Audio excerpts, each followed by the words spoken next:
امیرحسین علیتبار هستم.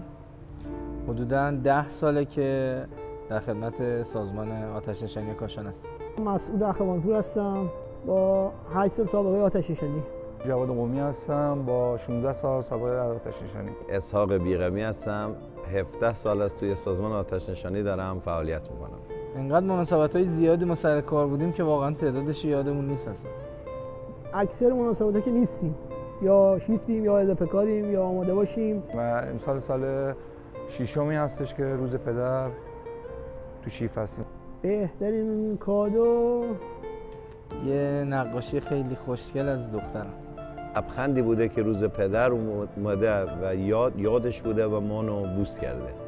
پسرم یه دونه نقاشی کشید، ماشین آتش‌نشانی و عکس منم داخلش کشیده بود.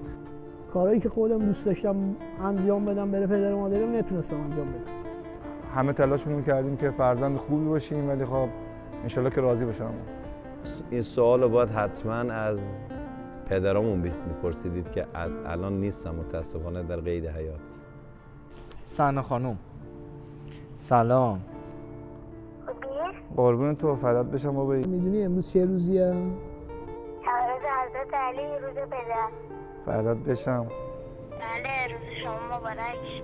روزت مبارک بابا. دستت درد نکنه بابا جون. من خیلی دوستت دارم که انشالله که به تمام آرزوهات برسی بابا. خیلی دوستت دارم.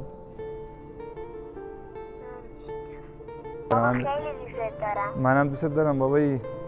دوست داشتم امروز زنگ بزنم باهات صحبت کنم، یه ذره هم خستگیم در بره هم کیف کنم. ممنونم که یادت بود امروز. دارم موفق ترین آدم زمین باشی. برات بهترین آرزوها رو میکنم. انشالله همیشه تو زندگیت موفق باشی.